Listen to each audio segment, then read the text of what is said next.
Welcome to Colonie TV, the governmental educational channel for the town of Colonie.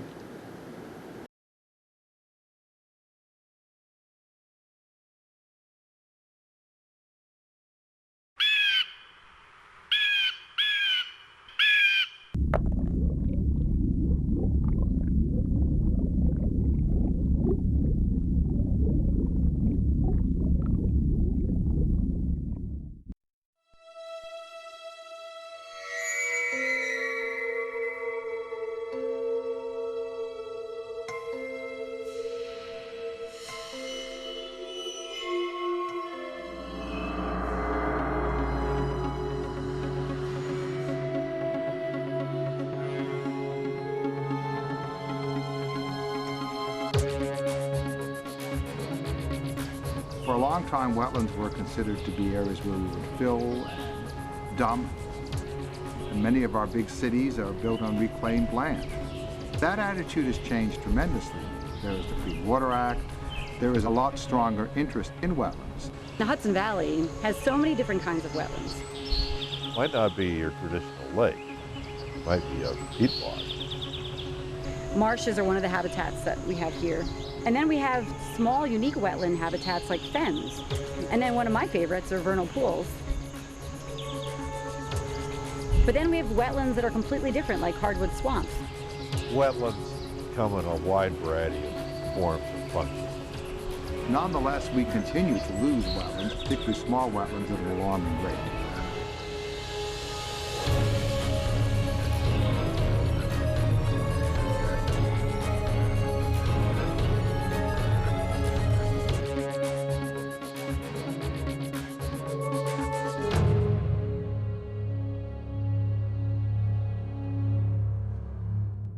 Certainly, larger wetlands are protected by the Army Corps of Engineers as jurisdictional waters of the United States.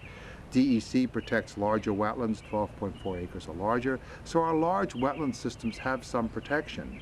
These smaller wetlands tend not to be as well protected. Article 24 protects wetlands in New York State that are greater than 12.4 acres. And a lot of our small wetlands are unprotected, in particular vernal pools or woodland pools. The vernal pool system, it does so much. They fill up with leaves, then they dry out. That's the nature of a vernal pool. It's what Hudsonia calls an intermittent woodland pool. And the pools are so important as breeding habitat because they're isolated, there's no fish, so the fish can't prey upon the eggs and developing larvae. In the wood frogs lay hundreds and hundreds of eggs, hundreds and hundreds of tadpoles, eat that nutrient mass up, and they take that energy back out into the ecosystem in the form of frogs. If you go there in the spring, it's like a coral reef of our northeastern forests. It's just exploding with life. And then eventually, all that life spreads back out into the forest. A species like a salamander that breeds in a vernal pool, they only are in the vernal pool for a couple weeks out of the year for breeding and egg laying, and then they move back to the forest where they live, some of them traveling a quarter of a mile. And you can imagine for a creature that's only maybe 7 inches long, moving a quarter of a mile is a great distance, and they have to cross driveways and roads and other potential hazards. Pound for pound, little tiny salamanders. There are more of those per acre of forest than there are white-tailed deer or any other large creatures. That is a huge amount of what we call biomass.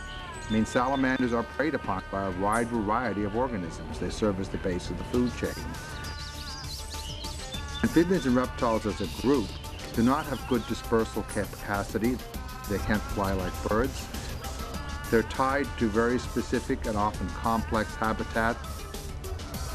Mosaics, as we call them ecologically, of wetlands and uplands.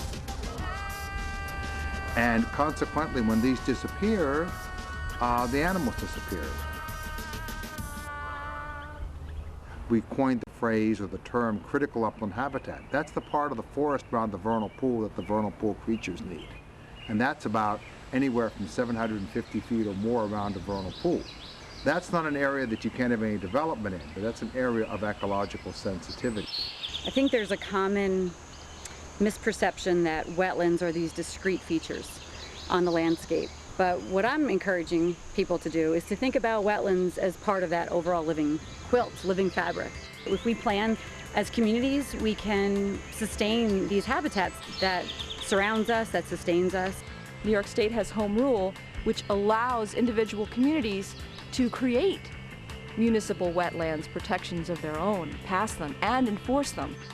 This wetlands law regulates smaller wetlands, vernal pools, stream banks that are not regulated by the DEC or the Army Corps. That doesn't mean every puddle needs to be protected. There are certain characteristics that differentiate a vernal pool from a puddle. We want to protect something that has an ecological value. The problem is sometimes even when we have leadership that gets it, they're plugged in, they understand the importance. Sometimes when nobody takes the time to educate our citizens about why this is important to them and their children and the community as a whole, those progressive actions end up falling apart down the road, and we've seen that happen in a number of Hudson Valley towns. Dealing with people's fears that they're not going to be able to use their property at all, which is really a misconception about the wetlands law, that's a challenge. The real way of handling that challenge has been having a really good wetlands inspector. He was the man on the ground implementing the wetlands law. He was educating the public while he was doing it. Well, here we are on the Wallkill floodplain. But this is a big river, and the floodplain is a really big floodplain. Now, here we have a sedge tussock. Sedges form these little lumps, and they're doing that so that they can aerate their roots. Look at this root right here.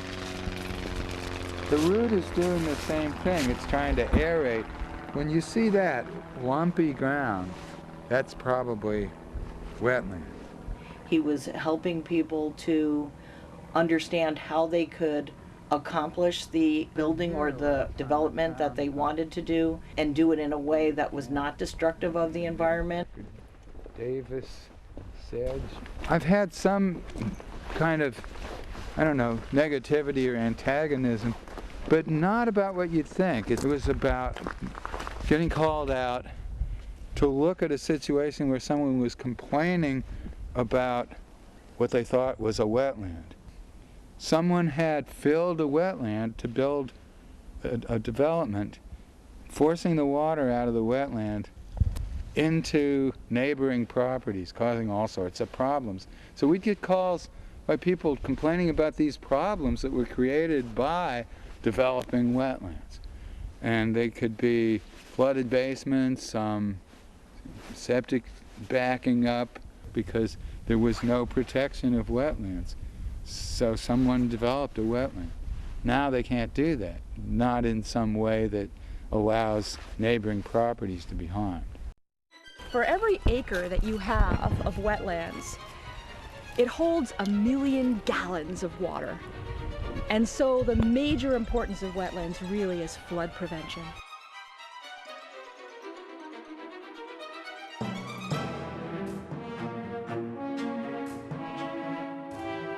The water that comes into a wetlands comes with it bearing all sorts of chemicals from the roads and sediment and pesticides.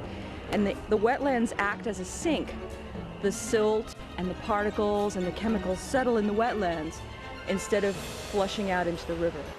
It's the runoff that comes from excessive use of fertilizers, from the outflow of sewage treatment plants, from golf courses, various ways in which nitrogen is added to the environment. So the fact that a wetland can clean up and remove the nitrate from waters that enter it has a large beneficial effect on the quality of well water.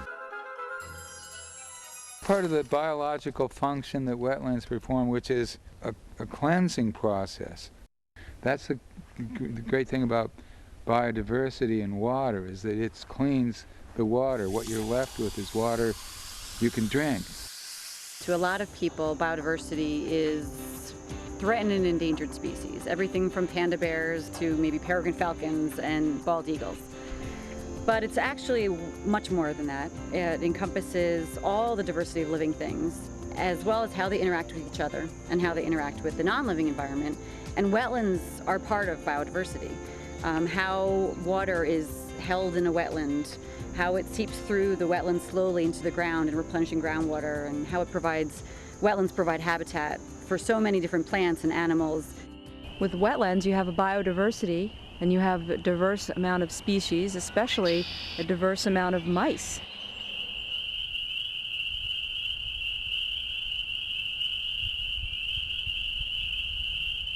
The deer tick, unfortunately, prefers the white-footed deer mouse, and when you have a lot of development, this particular type of mouse proliferates, and the tick is a vector species which spreads Lyme disease. So when you have a diverse population of mice, you don't have as many ticks. This is what you would call a vernal pool or an intermittent woodland pool. They often go unnoticed because it's just a little place in the woods, and half the time it doesn't have any water in it anyway. The frogs and the salamanders can lay their eggs in there. Hundreds, even thousands of them can hatch out from one vernal pool. So there's a lot of mosquito control in the wetland. I've known people who lived very near swamps and had no mosquito problems. When you mess it up, when you poison the life out of it, what thrives more than anything else are the mosquito larvae. All sorts of things that could hold stagnant water, where no frogs or anything else, insects, could get into, but the mosquitoes could get in there and lay their eggs. So old tires, all kinds of things in an old dump capture water. That is also going to capture mosquitoes in large numbers. You know, people say, well, that wetland is just a mosquito hole.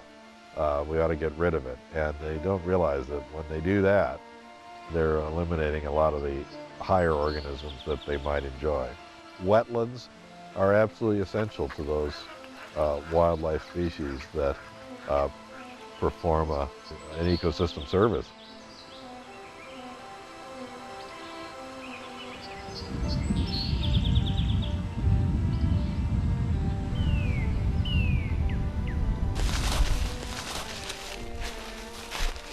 This one is dry now.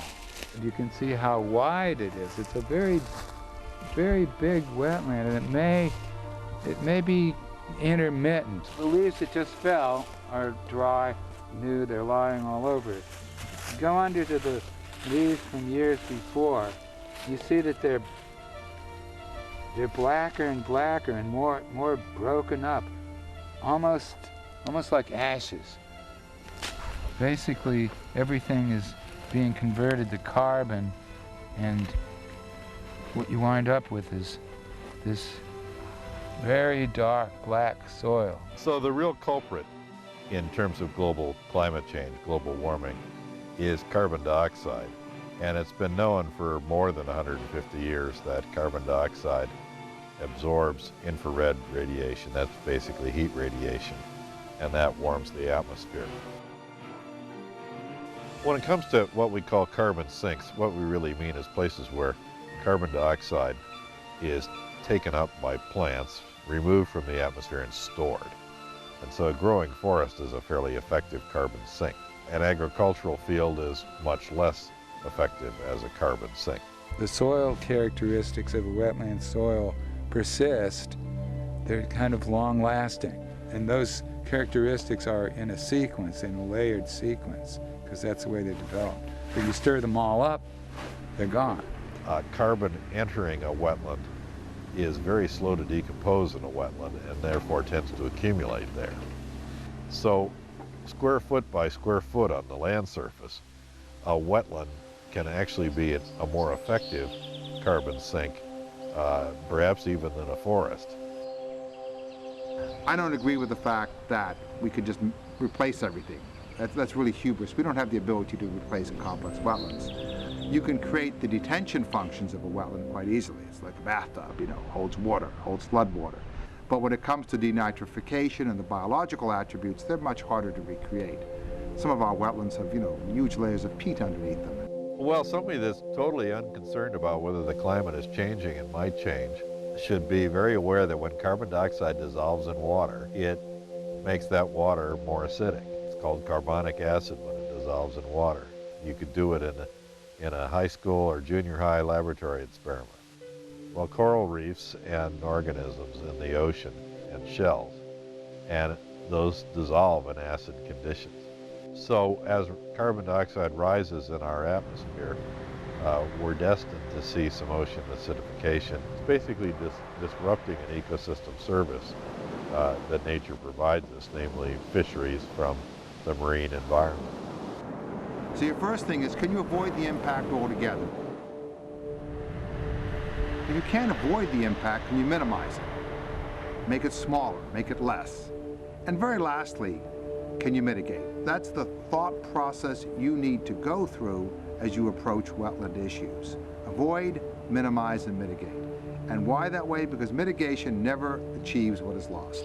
When you add a parking lot, you're going to have an impact. It's a matter of trying to restrain that impact or mitigate that impact so that it doesn't adversely affect the wildlife downstream from it.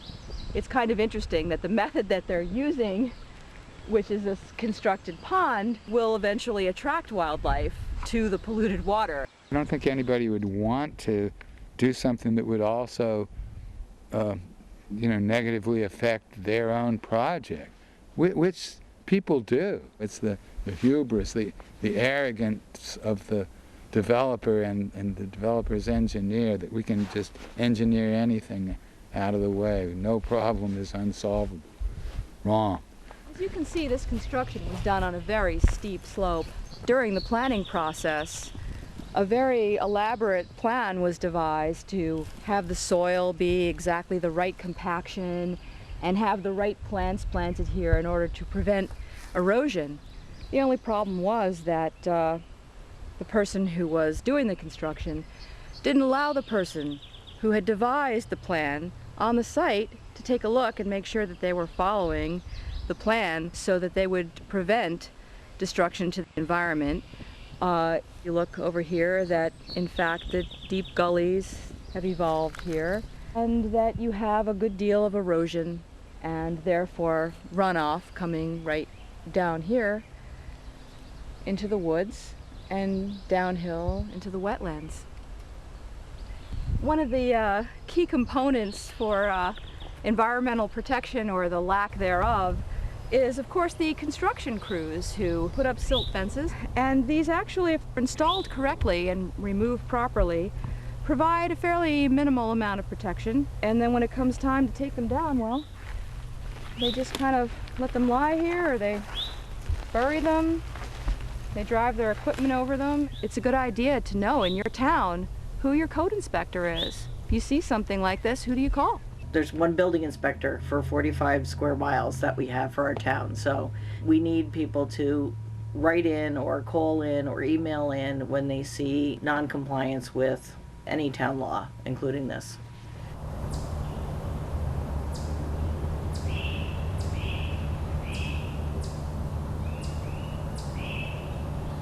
I think the protection of our environmental heritage and stewardship of our wetlands is everybody's business. And what I like is that you actually can achieve this within a development context. I mean, it is not a matter of saying, do we develop or not to develop? It's how we develop. There are study after study that shows that low-impact development, if used consistently and effectively, reduces development costs. People say, well, how? How can it be that way? Well, firstly, low-impact development promotes tighter clusters of development. That means less roads, less infrastructure. It's often cheaper to create a grass swale than to create storms and catch basins, curbs, and all of that. That's expensive. Low-impact development techniques are myriad. They respect the existing stormwater microtopography, the microhydrology of a site, which is very important for small wetlands. We all benefit from clean air, clean water. When those are lost, and they are incrementally lost, those are never really factored into the cost of development. And at the end of the day, when a community has so much loss of its commons, its hydrological capacity, it has to go to sewers, it has to go to a municipal water system, who bears that cost? It's not developers, it's not the people who are putting in developments, it is ultimately a cost that is borne by the community, the taxpayer. unfortunately what stormwater management traditionally has been. It's been viewed as a noxious waste product, an annoyance on a development site. We've got to get rid of it as quickly as possible. Water falling on the land is life-giving sustenance to the entire earth, and it's our responsibility to get that water infiltrated into the ground as nature intended it. I think a common mistake, particularly at the planning board level, is to look at property just at the boundaries of the site, and the natural world doesn't work that way. You know, a spotted turtle that's moving about the landscape doesn't stop at a particular property or town border and say, wait a minute, I'm going to stay back in this town because they have a wetland law and that one doesn't. No, they move across the landscape irregardless of our own political and property boundaries. The beaver is really the architect of our landscape here. Beavers create this environment, but it provides a habitat for so many other species, for the fish and the birds that feed on fish, and the plants, the aquatic plants that grow here. It creates wetlands, it impounds areas, eventually it breaks out in the beaver meadows and the forests. There's a whole cycle of wetland renewal that beavers do. We've got to remember that beavers basically were almost all gone. They've only become abundant in the last 40, 50 years. Many of our wetlands shrink and expand through beaver activity. And when we have settlements that are too close to many of these wetlands, beavers create human conflicts. But generally, we have to recognize they're creating what we call a dynamic ecosystem. They take down trees, they open up areas, they create marshes, the marshes turn to meadows, the meadows turn back to forests. It's a cycle of renewal and recreation that is very, very critical to the environment. Hindsight is 20/20, and we realized, wow, it would have been great if we appreciated wetlands from the beginning before we started filling them in and draining them. And so today, I think there's an opportunity to use that knowledge, whether as a citizen, as a landowner, as a planner, as a developer, as a policymaker, to say, you know what, we know now wetlands are important. Size doesn't matter necessarily. Small wetlands cumulatively also contribute to our ability to hold floodwater, our ability to filter water, our ability to provide habitat. My sense is what has worked ecologically over 300 or 400 years, and what's traditionally worked beautifully in our area is this sort of tight-knit little hamlets with lots of green space around it and farmland around it. Breaking ground is a pretty powerful term. When you develop, you break ground, and breaking means you're damaging something. We should start to discourage this pattern of destroying farmland, destroying forest for very limited short-term gain. When we're putting up new construction, stay away from the wet resources, not only because it's going to cost a lot of money to either the homeowner, the landowner, the taxpayer, perhaps the developer. It's also going to cost the community money. Our zoning codes, it's almost like a slash and burn mentality. Well, these are dead strip malls, but boy, we can go over here and create a new, better one. If we would incentivize people to go back and say, let's revitalize what we have, revitalize our downtowns, make them more desirable. Smart growth is a coined term that's used frequently. I like the idea of smart planning better. I think dumb growth is a big threat to wetlands. Certainly, we are already seeing water wars out west. We're in a different situation here in New York because we have a lot of water, and some people are worried that that's going to cause an influx of even more development interest because we have water.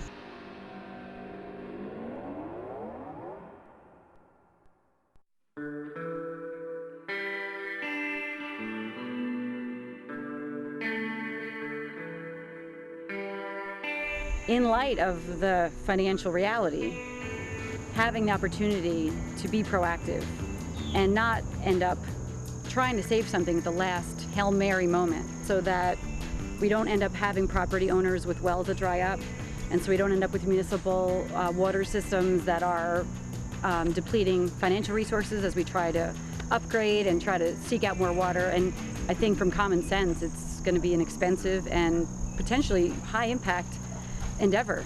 Instead, think ahead and recognize where are the places that are important to our community, where are the places on my own land that are important to me. It's not easy. You know, the decisions we make about land and where we're going to put our human development, where we're going to protect wildlife habitat, those aren't easy decisions. And I feel like if we can all just educate ourselves and take that extra step of responsibilities and put into place those plans and policies that protect them for the future generations, I think that's really the most common sense step we can take. Think about what are ways we can make sure that this place, this special place that is providing all these benefits, can be here for a long time to come.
Welcome to Colonie TV, the governmental educational channel for the town of Colonie.